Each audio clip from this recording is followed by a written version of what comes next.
Pasalamat sa Ginoo Ison. Kitang tanan karon mga walang din akong panalangin.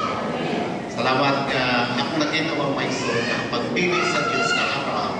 Wala kini nagasumikan kung unsa nga klase ng pamilya, kung unsa status nila sa society, kundi ang pagpili sa Diyos kang Abraham Maison.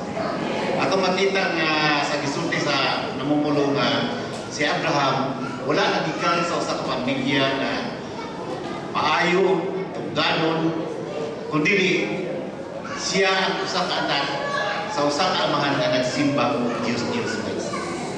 Busa ko nakita kung unsa ang gugma sa Dios alang kanato. Wala kini magsumikan kung unsa kita nga klase ng pagkatao, kundi ang panalangin nga mudangat niya sa mga. Ato nakita Maison nga sa si Abraham, both material and spiritual blessings iyang napahimustan Maison. Alam ka na ito, takong ang panalangin tungkol kay sa pagkahulog ni Adan, nahimo kita mga tinuglo Maison. Pansalamat ni Kristo nga nagpakamatay dito sa cross o siya ang nagluwas ka na ito gikan sa pagkatinuglo ngadto sa panalangin Maison. Usa ka na kung butang nga itong mahinuglugan nga ang hulog na tinuglo Maison, negative yung kayo ka na sa bisan asa na dapat o isang asa ito. Apan salamat sa Ginoo nga siya nahimo atong panalangin tungod sa iyang kamatayon dito sa cross, ipulihan ang atong pagkabutasala o pinaagi niya na natubos kita sa atong mga sala Maison. Sa niluklog sa ito sa isulti sa teksoon ni Brother Leo Ganiana, ang iglesia sa Rotita karon gidasig sa atong prayer set niya in every first and third Sunday of the month, manggawas kita tanan Maison. Maison, usa ka butang sa nakapahinuklog na to sa kong kahimtangan, wala kayo kung makapooperate ni nga buhat Maison. Pansalamat kay gidasig ka sa Ginoo nga bisan na kung dili kita maayo nga mamulong, kung wala kita yung igo nga kaalam diyan sa kasulatan, sa diha nga tuyong kita o cooperate kita sa buhat sa iglesia Maison.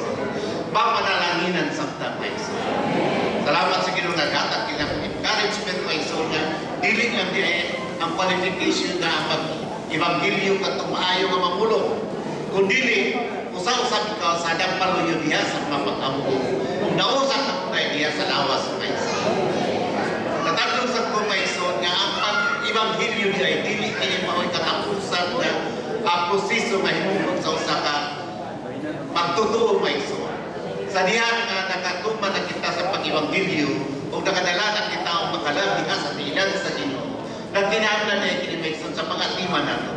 Nagkinahanglan kini nga tudluan nato sila sa paghigugma sa Ginoo. Ang paghigugma sa Ginoo Maison nga tudluan nato sila nga may karon sila kubasa sa Biblia Maison. Mukaon sa pulong sa Ginoo. O ikaduha Maison, atong maging silang dasigog mamutambong sa mga panagkatilo.